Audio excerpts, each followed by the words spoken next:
નમસ્કાર બાળમિત્રો, ધોરણ 6 વિષય સામાજિક વિજ્ઞાન. તેમાં તમને મેં પાઠ અડધો હતો સમજાવવાનો બાકી હતો એ હું તમને સમજાવું છું. પાઠનું નામ છે મૌર્ય યુગ, એટલે કે ચંદ્રગુપ્ત અને સમ્રાટ અશોક. તો આપણે ચંદ્રગુપ્ત વિશે જાણી ચૂક્યા, પછી એમના પુત્ર બિંદુસાર, પછી સમ્રાટ અશોક. તો સમ્રાટ અશોકનો આપણે પેજ નંબર 30 તેમાં છે ધર્મ પ્રચારક તરીકે અશોક. તો આપણે એ ત્યાંથી અધૂરું હતું, તો આપણે અહીંયાથી આ પાઠ સમજાવવાની શરૂઆત કરીએ. તો બાળમિત્રો, પહેલાં પાઠ્યપુસ્તક તમારી કાઢો અને પેજ નંબર 30 છે તેમાં તમે જુઓ. જો કદાચ દ્વિતીય સત્રની હશે ચોપડી તમારે, તો પેજ કંઈક અલગ હશે તમારું, પણ મારે આ પ્રથમ દ્વિતીય બંને સત્રની ચોપડી ભેગી છે, એટલા માટે પેજ નંબર 30 છે. અને તમારે મેઇન મુદ્દો યાદ રાખવાનો છે ધર્મ પ્રચારક તરીકે અશોક. આ બરાબર છે. અહીંયાથી આપણે શરૂઆત કરવાની છે પાઠ સમજવાની. તો આપણે પાઠની શરૂઆત કરીએ કે અશોકે દેશભરમાં આવેલા બૌદ્ધ તીર્થધામોની યાત્રા કરી. તમને શરૂઆતમાં મેં સમજાવી દીધું હતું કે યુદ્ધ થયા પછી અશોક સમ્રાટના હૃદય પરિવર્તન થાય છે અને તે શસ્ત્રને મૂકી દે છે અને તે બૌદ્ધ ધર્મ પ્રત્યે વળી જાય છે. પછી તે ધીમે ધીમે એ ધર્મ પ્રચારક તરીકે બની જાય છે. પણ ધર્મ પ્રચારક બન્યા પછી સમ્રાટ અશોક બૌદ્ધ તીર્થધામોની યાત્રા કરે છે. યાત્રા દરમિયાન બૌદ્ધ ધર્મનો પ્રચાર કર્યો. સમ્રાટ અશોકે પછી યાત્રાની શરૂઆત કરી અને પછી ધીમે ધીમે બૌદ્ધ ધર્મનો તે પ્રચાર કરવા લાગ્યા. તો અશોકે ગૌતમ બુદ્ધના ઉપદેશોમાંથી પ્રેરણા મેળવી પોતાની પ્રજાને ધર્મનો માર્ગ બતાવવા પોતાના સામ્રાજ્યમાં ઠેર ઠેર શિલાલેખો અને સ્તંભલેખો કોતરાવ્યા. તો બાળમિત્રો, આ ખાસ ધ્યાન રાખજો કે તેમણે ગૌતમ બુદ્ધના ઉપદેશની પ્રેરણા મળી અને પછી તે ધીમે ધીમે બધી જગ્યાએ શું કરે છે? શિલાલેખો અને સ્તંભલેખો છે એ કોતરાવ્યા. તો બાળમિત્રો, સમ્રાટ અશોકનું જીવન પરિવર્તન કઈ રીતે બદલાય છે એ તમારે પાઠની અંદર ધીમે ધીમે આગળ સમજશો એટલે તમને ખ્યાલ આવી જશે કે જે મોટા યુદ્ધકાર હતા, જે સમ્રાટ અશોક જે રાજા હતા, એમનું જીવન પરિવર્તન ચરિત્ર કેવું હતું, ધીમે ધીમે કેવું બદલાતું જાય છે ને, એ આ પાઠ જેમ જેમ આગળ વધશો એમ તમને ખ્યાલ આવશે. તો તે સમયની સમસ્યાઓનો ઉકેલ લાવવા અશોકે રાજ્યમાં ધર્મ ખાતાની રચના કરી. શેની રચના કરી? તો કે છે ધર્મ ખાતાની રચના કરી. તો આ ખાતાના ઉપરી તરીકે નિમાયેલ ધમ મહામાત્ર નામના અધિકારીએ પ્રજાના બૌદ્ધ ધર્મનો પ્રચાર કરી તેમનું નૈતિક ધોરણ ઊંચું લાવવાનું કાર્ય કરવાનું હતું. શું કહે છે કે આ બૌદ્ધ ધર્મનો જે પ્રચાર ધીમે ધીમે દરેક જગ્યાએ કરે છે, પણ એનું સ્તર શું લાવવા, ઊંચું લાવવા માટેનું કાર્ય તે કરતા હતા. પણ અશોકે રાજ્યમાં શિકાર કરવા પર પ્રતિબંધ ફરમાવી પશુઓની હિંસા બંધ કરાવી. ધીમે ધીમે કેટલું પરિવર્તન આવે છે બાળકો, જુઓ તમે કે સમ્રાટ અશોકે જે શિકારી લોકો શિકાર કરતા હોય છે ને જંગલની અંદર, એ પણ એમાં તેમને પ્રતિબંધ પણ મુકાવ્યો, એ પણ બંધ કરાવી દીધો. અને તેણે ગૌતમ બુદ્ધના પ્રેમ, જોજોના ઉપદેશ ગૌતમ બુદ્ધના, તો પ્રેમ, દયા, કરુણા, અહિંસા, સદાચાર અને અનુકંપા જેવા સિદ્ધાંતોના પ્રચાર પર ભાર મૂક્યો. કે ગૌતમ બુદ્ધના કયા સિદ્ધાંતો પર ભાર મૂક્યો? તો આપણે આ પ્રશ્નનો એક જવાબ થશે બાળમિત્રો કે કયા કયા સિદ્ધાંતો પર ભાર મૂક્યો? તો તરત આપણે કહી શકીએ કે પ્રેમ, દયા, કરુણા, અહિંસા, સદાચાર અને અનુકંપા. ઉપદેશની સાથે સાથે કેટલીક લોકોપયોગી વાતો પણ શિલાલેખોમાં કોતરાવી. બીજી બધી ઘણી બધી એવી લોક ઉપયોગી જે વાતો હોય છે એ પણ શિલાલેખો ઉપર તેમણે કોતરાવી. કોણે? સમ્રાટ અશોકે. તો સમ્રાટ અશોકના જે પ્રજાજનો પર કયા સંદેશો છે તે આપણે અહીંયા લખ્યા છે, બરોબર બાળકો? ચોપડીમાં પાઠ્યપુસ્તકમાં તમે જોજો પેજ નંબર 31 અશોકનો પ્રજા જોગ સંદેશ, પ્રજા ઉપરનો જે સંદેશો એમણે આપ્યો છે એ તમે લખ્યું છે, પણ આપણે ચોપડીમાં પણ જોઈએ અને અહીંયા પણ નજર તમારે કરવાની છે. તો પહેલું જ છે કે માતા પિતાની આજ્ઞાનું પાલન કરવું. સાચી વાત છે કે માતા પિતા એટલે કંઈ પણ આપણને કહે તો એનું આપણે આજ્ઞાનું પાલન તો કરવું જ પડે છે. બાળક નાનું હોય કે મોટું હોય પણ માતા પિતાનો આદર કરવો એ આપણો ધર્મ છે. એટલે પહેલો જ મુદ્દો છે કે માતા પિતાની આજ્ઞાનું પાલન કરવું. કોણ કહે છે આ? સમ્રાટ અશોક. આપણે પણ આ નિયમો લાગુ પડે છે. બીજું, વડીલોનો આદર કરવો. બાળ મિત્રો, આપણા ઘરની અંદર બા, દાદા, પપ્પા, મમ્મી કોઈ પણ રહેતું હોય તો આપણે એનું શું કરવું જોઈએ? આદર કરવો જોઈએ. અને પશુઓનો વધ ન કરવો. પશુઓનો શું કહે છે કે મારવાને, વધ ના કરવો. એ પણ સમ્રાટ અશોક આપણને સંદેશ આપે છે. અને બને તેટલો ઓછો ખર્ચ કરવો. ઘરની અંદર આવક કરતાં વધારે જ આવક થઈ જાય તો ઘરમાં તકલીફ ઊભી થઈ જાય છે. એટલા માટે આપણને પણ લાગુ પડે કે જેટલું ઘરની અંદર આપણા સગવડ હોય તેટલો જ ઘરની અંદર ખર્ચો કરાય. ગુરુની સેવા કરવી. ગુરુજનોની સેવા કરવી. બાળ મિત્રો, તો તમને ખ્યાલ જ છે ગુરુ કોને કહેવાય, બરોબર છે?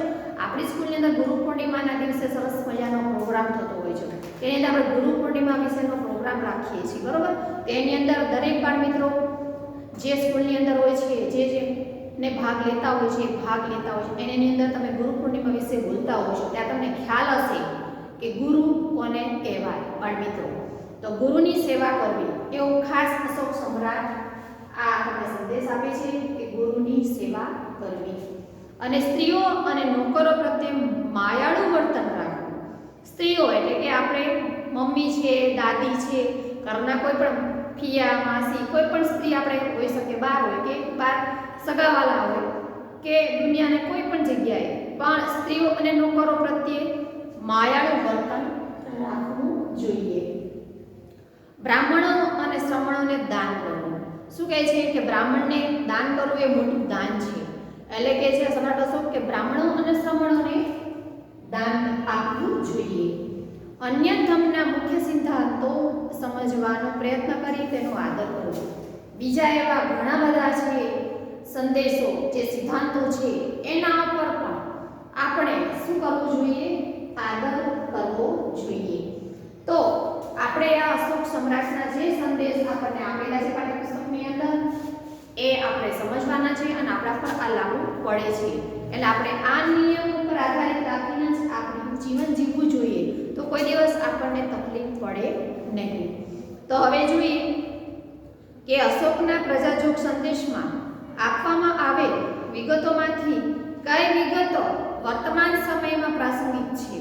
તો આ જે વિગતો આપણે બતાવેલી છે અત્યારે હાલની તારીખમાં, એટલે આપણે વર્તમાનમાં જીવી રહ્યા છીએ, તો એની અંદરથી આપણને આમાંથી કયા નિયમ આપણને લાગુ પડે છે એ આપણે આમાં સમજવાનું છે. આપણને અત્યારની જિંદગીની અંદર, વર્તમાન સમયની અંદર આમાંથી આપણને કયા નિયમ લાગુ પડે છે. સરકાર વિવિધ યોજનાઓ, નિયમો, સુધારા વગેરેની માહિતી લોકોને કયા માધ્યમો દ્વારા આપે છે. કે સરકાર છે જે આ યોજના બનાવવામાં આવે છે ત્યારે કયા સુધારો કરવામાં આવે છે એ આ માધ્યમ દ્વારા આપણે જાણી શકીએ છીએ કે એમના નિયમો કયા છે, એમના સુધારા કયા છે. તમે જોજો આપણે અમદાવાદની અંદર કેટલા બધા સુધારા થઈ ગયા, બરોબર? BRT બસ ચાલુ થઈ ગઈ, દરેક જગ્યાએ પહેલા પુલ બની ગયા, રસ્તા પહોળા થઈ ગયા. આવી બધી સુવિધાઓ આપણા અમદાવાદમાં થઈ છે, તો લોકોને સાધન ચલાવવામાં કે ચાલવામાં તકલીફ પડતી નથી. તો હવે જોઈએ કે અશોકે ઈસવીસન પૂર્વે 251માં પાટલીપુત્રમાં મોગલીપુત તિષ્ય એટલે કે તિશાના અધ્યક્ષ પદે ત્રીજી બૌદ્ધ પરિષદ બોલાવી. બાળ મિત્રો, એ પ્રશ્નનો જવાબ થશે, ધ્યાન રાખજો કે અશોકે ઈસવીસન પૂર્વે 251માં પાટલીપુત્રમાં મોગલીપુત તિષ્યના અધ્યક્ષ પદે ત્રીજી બૌદ્ધ પરિષદ બોલાવી. અને આ પરિષદનો મુખ્ય હેતુ શું હતો? તો કે છે બૌદ્ધ ધર્મમાં ઊભા થયેલા મતાંતરો દૂર કરી ધાર્મિક એકતા સ્થાપવાનો હતો. શું કે છે કે મતાંતરો દૂર કરીને શું કરવાનું કહે છે?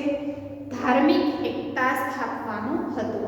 તો અશોકે ભારતમાં કાશ્મીર, ગાંધાર, ચોલ, પાંડ્ય અને કેરળ રાજ્યોમાં બૌદ્ધ ધર્મનો પ્રચાર કર્યો હતો. શું કહે છે કે અશોકે ભારતની અંદર કઈ જગ્યાએ પ્રચાર કર્યો હતો? તો કહે છે કાશ્મીર, ગાંધાર, ચોલ, પાંડ્ય અને કેરળ રાજ્યોમાં બૌદ્ધ ધર્મનો પ્રચાર કર્યો હતો.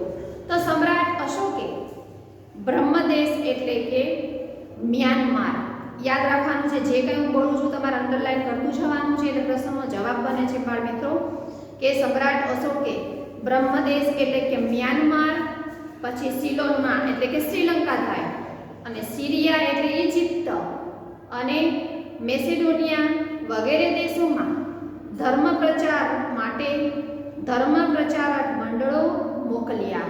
તો અશોકે એમનું પુત્રનું નામ શું છે? જુઓ, મહેન્દ્ર, અને પુત્રીનું નામ છે સંઘમિત્રાને.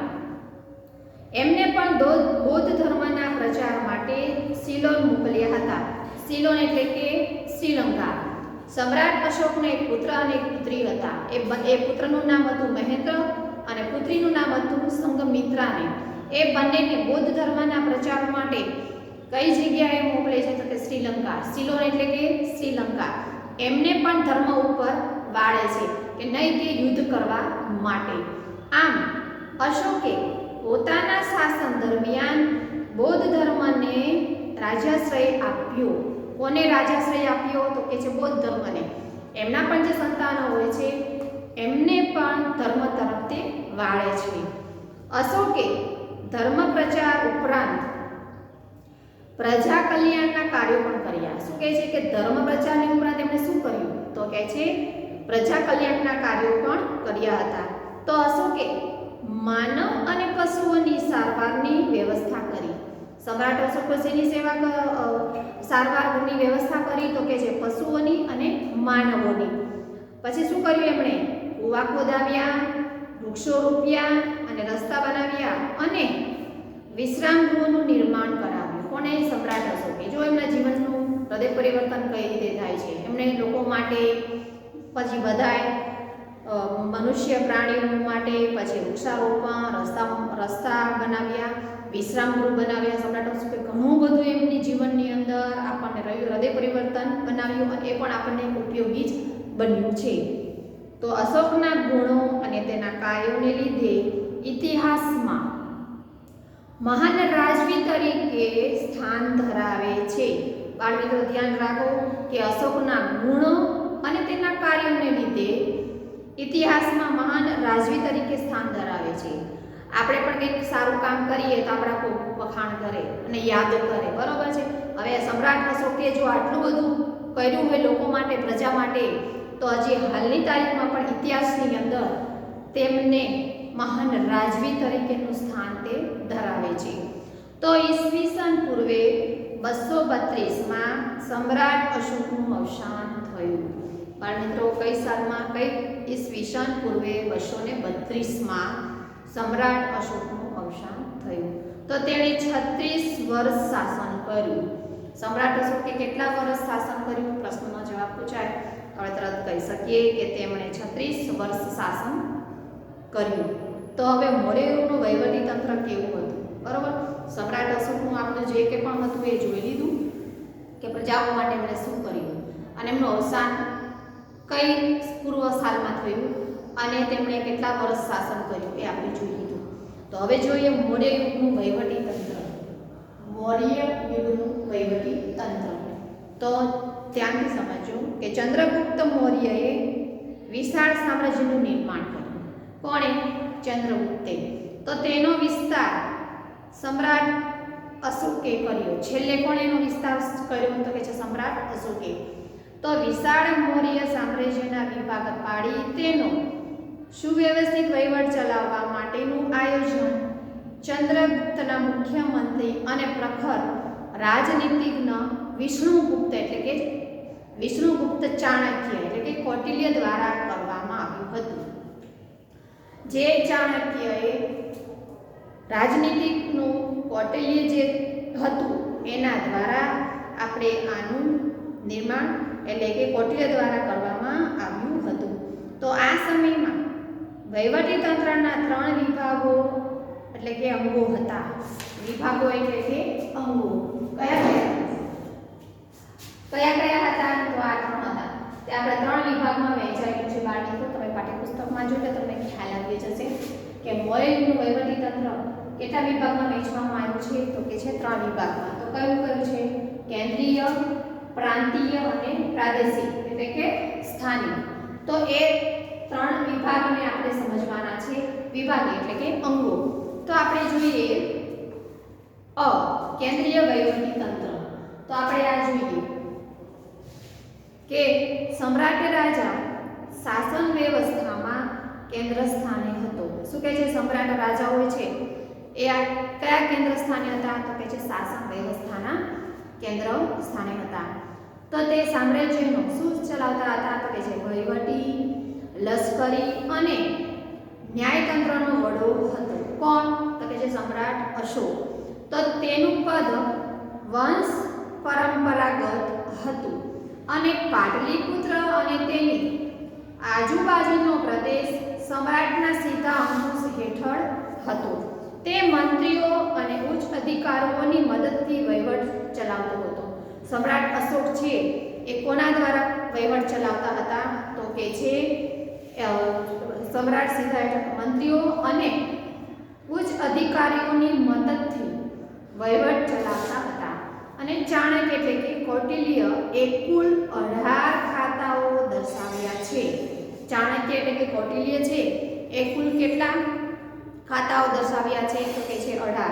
એમાંથી આપણે નીચે જોઈએ આપણે ખબર પડી જશે કે જેમાંથી મુખ્ય ખાતાઓ અને તેના ઉપરી વડા નીચે મુજબ છે. તો બાળમિત્રો તમે તમારી પુસ્તક જોજો, એમાં 18 ખાતા છે પણ એમાં આપણે કેટલા પી સમજવાના છે? ત્યારે 6. એટલે 6 તમે જો ક્રમ લખેલો છે. ખાતું એટલે કે વિભાગ અને ઉપરી એટલે કે વડા. એના વડા કોણ કોણ છે? તો આપણે પાઠ્યપુસ્તકમાં તમે નજર કરો એટલે ખ્યાલ આવી જશે કે ખેતી વિભાગ છે એ એના વડા કોણ હતા? તો કે સીતાધ્યક્ષ. બીજું છે લશ્કરનું ખાતું, તો તે છે સેનાની. અને ત્રીજું છે ન્યાય ખાતું, તો કે છે પ્રદેશ ક્ષત્રિય એટલે કે મુખ્ય ન્યાયાધીશ. ચોથું છે વ્યાપાર ખાતું, તો એ પણ્યાધ્યક્ષ. પાંચમું છે દફતર ભંડાર એટલે કે અક્ષપટલ એટલે કે રેકર્ડ ખાતું, એટલે કોણ કરે છે? મહા અક્ષપટલ. છઠ્ઠું છે મુદ્રા એટલે કે પાસપોર્ટનું ખાતું કોની પાસે છે? તો કે છે મુદ્રાધ્યક્ષ. તો બાળમિત્રો કુલ 18 હોય છે પણ આપણે આ ચોપડીની અંદર કુલ 6 જોવા મળે છે. એ તમારે સમજવાના છે. વાંચશો એટલે ખ્યાલ આવી જશે. હવે છે પ્રાંતીય વહીવટી તંત્ર. પ્રાંતીય વહીવટી તંત્ર. તો આપણે એ જોઈએ કે વિશાળ મૌર્ય સામ્રાજ્યને વહીવટી સરળતા ખાતર 5 વિભાગમાં વહેંચવામાં આવ્યું છે. કેન્દ્રીય વહીવટ છે કેટલા વિભાગમાં હતું એ આપણે જોઈ લીધું. અને હવે જોઈએ કે પ્રાંતીય વહીવટ છે એ કેટલા વિભાગમાં વહેંચાયેલું છે? તો કે છે 5 વિભાગમાં. તો એ પ્રાપ્ત હોય એટલે કે મંડળ વિભાગના વડા તરીકે રાજ્યપાલ એટલે કે રાષ્ટ્રીય હતો. આ પદ પર મોટે ભાગે રાજકુમારોની નિમણૂક કરવામાં આવતી. કે જ્યારે પ્રાંતીય વહીવટ થતો ત્યારે કોને નિમણૂક કરવામાં આવતી હતી વધારે? તો કે છે રાજકુમારોની. અને રાજ્યપાલનું કાર્ય સમગ્ર પ્રાંતમાં શાંતિ વ્યવસ્થાની જાળવણી કરવી, કરવેરાઓ ભરાવવા અને રાજાના આદેશનું પાલન કરાવવું અને પ્રાંતમાં બનતા બનાવોથી સમ્રાટ એટલે કે કેન્દ્રને સતત વાકેફ રાખવાનું હતું. કે પ્રાંતીય વહીવટ એટલે શું કરવાનું હતું? એની અંદર કે શાંતિની વ્યવસ્થા જાળવવાની છે. પછી વેરો એટલે કરવેરો ઉઘરાવવાનો અને રાજા જે આદેશ આપે એનું આપણે પાલન કરવાનું. એ શેમાં આવે છે? તો કે છે પ્રાંતીય વહીવટી તંત્રમાં. હવે જોઈએ પ્રાદેશિક એટલે કે સ્થાનિક વહીવટી તંત્ર. પ્રાદેશિક વહીવટી તંત્ર. તો આપણે એ જોઈએ વહીવટી સરળતા માટે કોઈ પણ પ્રાંતને આહાર એટલે કે જિલ્લા, સ્થાનીય અને આહારનો પ્રદેશ એટલે કે સંગ્રહણ એટલે કે તાલુકામાં વહેંચવામાં આવતો. પ્રાદેશિક વહીવટી તંત્ર શેમાં? જિલ્લામાં અને તાલુકામાં વહેંચવામાં આવતો હતો. તો આહારનો અધિકારી રાજુ એટલે કે આહારપતિ એટલે કે સ્થાનિક અને પ્રદેશનો અધિકારી એટલે પ્રાદેશિક એટલે ગોપ કહેવાતો. વહીવટી તંત્રનું નાનામાં નાનું એકમ શું કહેવાતું હતું? ગ્રામ. પ્રશ્નનો જવાબ મને કે વહીવટી તંત્રના નાનામાં નાનું એકમ કયું હતું? તો તત આપણે કહી શકીએ કે ગ્રામ. તેનો ઉપરી ગ્રામીણ કહેવાતો. તેનો જે ઉપરી છે એને શું કહેવામાં આવતું હતું? તો કે છે ગ્રામીણ. ગામના ચૂંટાયેલા સભ્યોની સમિતિની મદદથી ગ્રામનો વહીવટ ચલાવાતો. શું કહે છે? કોના દ્વારા? તો કે છે ગામની અંદર ચૂંટાયેલા સભ્યો હોય છે અને પ્રતિનિધિના મદદથી આપણે ગ્રામનો વહીવટ ચલાવતા એટલે કે ગામનો વહીવટ ચલાવવામાં આવતો હતો. હાલની તારીખ પર ગામડામાં આપણે જઈએ તો એની અંદર ગ્રામ પંચાયત હોય છે એ આપણા ગામનું વહીવટ કરતા હોય છે. તો હવે જે સમ્રાટ અશોકના ઉત્તરાધિકારીઓ તથા મૌર્ય વંશનું પતન, છેલ્લો મુદ્દો છે બાળમિત્રો પાઠનો કે સમ્રાટ અશોકના ઉત્તરાધિકારીઓ તથા મૌર્ય વંશનું પતન. તો આપણે જોઈએ તે ત્યાંથી છેલ્લો ફકરો સમજો કે સમ્રાટ અશોકના મૃત્યુ બાદ તેના ઉત્તરાધિકારીઓ વિશે બ્રાહ્મણ, જૈન અને બૌદ્ધ ગ્રંથોમાંથી જુદી જુદી માહિતી મળે છે આપણને. સમ્રાટ અશોકનું મૃત્યુ બાદ એમનું જે ઉત્તરાધિકારી હોય છે એની અંદર બ્રાહ્મણ, જૈન અને બૌદ્ધ એ ગ્રંથમાંથી આપણને જુદી જુદી ગ્રંથોમાંથી આપણને એમની માહિતી આપણને મળે છે. પુરાણોમાં આપેલ માહિતી મુજબ મૌર્ય વંશમાં થઈ ગયેલું કુલ 9 કે 10 રાજાઓએ કુલ મળીને 137 વર્ષ શાસન કર્યું હતું. બાળમિત્રો યાદ રાખજો કે મૌર્ય વંશના સમયની અંદર 9 કે 10 રાજાઓ કુલ મળીને કેટલા 137 વર્ષ શાસન કર્યું. કેટલા વર્ષ શાસન કર્યું? તો કે છે 137 વર્ષ શાસન કર્યું. કયા સમયમાં? તો કે મૌર્ય વંશના સમયમાં. તો મૌર્ય વંશના અંતિમ રાજા, ત્યાંથી જુઓ, અંતિમ રાજા બૃહદ્રથના નિર્બળ શાસનનો લાભ લઈને તેના સેનાપતિ પુષ્યમિત્ર શુંગે લશ્કરી કવાયત જોવાના બહાને બોલાવી તેની હત્યા કરી દીધી. શું કહે છે? કોને? ધ્યાનથી થોડો ફરીથી હું આ બોલું છું કે મૌર્ય વંશના અંતિમ રાજા કોણ હતા? તો કે છે બૃહદ્રથના નિર્મળ શાસનનો લાભ લઈને તેના સેનાપતિ કોણે? તો કે છે પુષ્યમિત્ર શુંગે લશ્કરી કવાયત જોવાના બહાને બોલાવી તેની હત્યા કરી દીધી. ત્યારે પણ આવું ચાલાકી ચાલતી હતી. ખોટું ખોટું બોલાવીને રાજાઓને ની સાથે યુદ્ધ કરતા અને એનું મૃત્યુ કરી દેતા હતા અને એની રાજગાદી ઉપર તે ચડી બેસતા હતા. તો આમ ઈસવીસન પૂર્વે 185માં પુષ્યમિત્ર શુંગે મગધની ગાદી પર શૃંગવંશની સ્થાપના કરી અને મૌર્ય વંશનો અંત આણ્યો. છેલ્લે કોણ આવે છે અને પૂર્ણ થાય છે બધું? આ મૌર્ય વંશનું પતન ક્યારે થાય છે? કે ઈસવીસન 185માં. અને પુષ્યમિત્ર શુંગે મગધની ગાદી પર શૃંગવંશની સ્થાપના કરી મૌર્ય વંશનો અંત કર્યો. તો બાળમિત્રો પાઠ એટલો બધો મસ્ત છે કે તમે ધ્યાનથી વાંચજો.